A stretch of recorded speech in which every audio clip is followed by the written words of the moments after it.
ଆଜିର ଶିରିଡ଼ି ସାଇ ସନ୍ଦେଶରେ ବାବା କହୁଛନ୍ତି ଧୈର୍ଯ୍ୟ ଆଉ ବିଶ୍ୱାସର କଥା। ମୋ ଆଶୀର୍ବାଦ ତମ ସହିତ ସଦାବେଳେ ଅଛି। ଯେଉଁ ଭକ୍ତ ସଚ୍ଚା ମନରେ ମୋ ଶରଣକୁ ଆସିବ, ମୁଁ ତାକୁ ସବୁ ବିପତ୍ତିରୁ ରକ୍ଷା କରିବି। ଜୀବନରେ କଠିନ ସମୟ ଆସିବ, ଆଉ ସେ ସମୟ ଆମକୁ ଶିକ୍ଷା ମଧ୍ୟ ଦେଇଥାଏ। ମୁଁ ସଦାବେଳେ ତମକୁ କହିଛି ଯେ ମୋର ଭକ୍ତ ପ୍ରେମ ଆଉ ଶ୍ରଦ୍ଧା ସହିତ ସବୁ କାର୍ଯ୍ୟକୁ ସହଜ ଭାବରେ କରିପାରିବେ। ମୋ ପିଲାମାନେ ଜାଣିଛନ୍ତି ବାବା କେବଳ ଶ୍ରଦ୍ଧା ଆଉ ପ୍ରେମ ତାଙ୍କ ପାଖରୁ ଚାହାନ୍ତି। ଆମର ଯଦି ଦୃଢ଼ ବିଶ୍ୱାସ ଆମ ବାବାଙ୍କ ଉପରେ ରହିବ, ତାହେଲେ ସବୁ କଠିନ ପରିସ୍ଥିତି ମଧ୍ୟ ସହଜ ହେଇଯିବ। ଧୈର୍ଯ୍ୟ ସବୁଠାରୁ ଶକ୍ତିଶାଳୀ। ଧୈର୍ଯ୍ୟ ସମସ୍ତେ ଧରି ରଖିପାରନ୍ତି ନାହିଁ। କେବଳ ସାଇଙ୍କର ଭକ୍ତମାନେ ବହୁତ ଧୈର୍ଯ୍ୟଶାଳୀ ହେଇଥାନ୍ତି। ଆମର ଇଚ୍ଛା ଜଲ୍ଦି ପୂରଣ ହୁଏ ନାହିଁ। ଆମକୁ ଧରିବାକୁ ପଡ଼ିବ ଧୈର୍ଯ୍ୟ। ସମୟ ଆସିଲେ ଆମ ବାବା ସବୁ ଆମ ପକ୍ଷରେ ହିଁ ଦେବେ। ଆମକୁ କେବେ ବି ଖାଲି ହାତରେ ଫେରେଇବେ ନାହିଁ। ଯଦି ଆମେ କେବେ ସଂକଳ୍ପରେ ଅଛେ, ତାହେଲେ ଭଗବାନ ମୋ ମଧ୍ୟରେ ସଂକଳ୍ପ ରଖ। ତୋ ପରୀକ୍ଷା ମୋ ଚରଣରେ ଅର୍ପଣ କରିଦେ।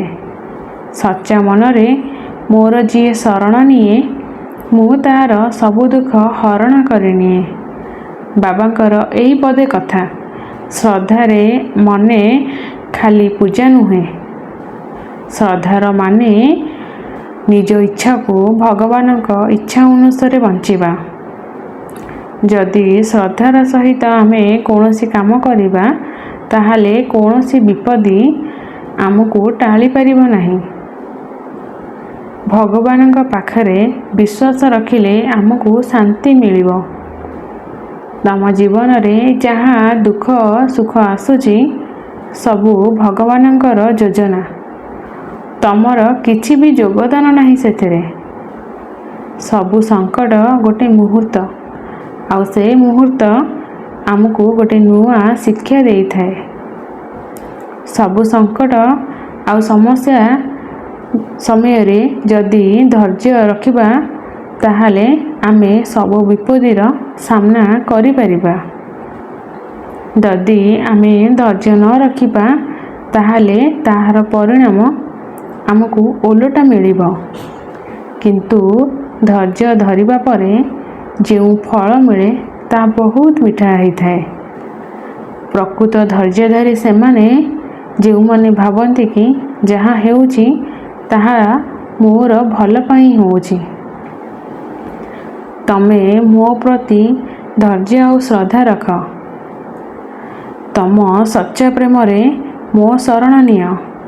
ମୁଁ ତମର ସବୁ ଦୁଃଖ ହରଣ କରିନେବି। ଜୀବନରେ ଭଲ ଖରାପ ଦିନ ଲାଗି ରହିଥାଏ। ଜୀବନରେ କେବେ ବି ଡରିଯିବନି, କାହିଁକି ନା ମୁଁ ମାନେ ତୋ ବାବା କେବେ ବି ଏକା ଛାଡ଼ିବନି। ବେଳେବେଳେ ତୋତେ ଲାଗେ ତୋ ବାବା ତୋର କୌଣସି ଇଚ୍ଛା ପୂରଣ କରୁନାହାନ୍ତି, ବହୁତ ଡେରି କରୁଛନ୍ତି। କିନ୍ତୁ ତୁ ତୋ ବିଶ୍ୱାସ ରଖ ମୋ ଉପରେ। କେବେ ବି ତୋ ବିଶ୍ୱାସକୁ ଫେରେଇ ନେବୁନି ମୋ ପାଖରୁ। ଯାହା ତୋ ପାଇଁ ଭଲ, ମୁଁ ତୋତେ ନିଶ୍ଚିନ୍ତ ଦେବି। ସନ୍ଦେହ କେବେ ବି ତୋ ବାବା ଉପରେ କରିବୁନି। ତୁ ଭଲ ଭାବରେ ଚିନ୍ତା କର, ଭଲ କାମ କର। ଦେଖିବୁ ତୋ ବାବା ସବୁ ସୁଖରେ ଦୁଃଖରେ ସଦାବେଳେ ତୋ ସହିତ ଥିବ। ତୋ ସାମ୍ନାରେ ହେଉ କି ତୋ ପଛରେ, ସଦାବେଳେ ତୋ ସାଙ୍ଗରେ ହିଁ ଥିବ। ଜୀବନ ତ ସୁଖ ଦୁଃଖରେ ବନ୍ଧା। ତୁ କ'ଣ ପାଇଁ ଦୁଃଖ କରୁଛୁ? ଦୁଃଖ ଆସିଛି ତ ସୁଖ ନିଶ୍ଚିନ୍ତ ଆସିବ। ଏହା ବିଧିର ବିଧାନ। ଯେହେତୁ ତୁ ବାବାର ପିଲା, ତୁ ଟିକେ ଧୈର୍ଯ୍ୟ ଧର। ଦେଖିବୁ ତୋର ସବୁ ଦୁଃଖ ମୋ ମଥା ଦେଇ ଚାଲିଯିବ।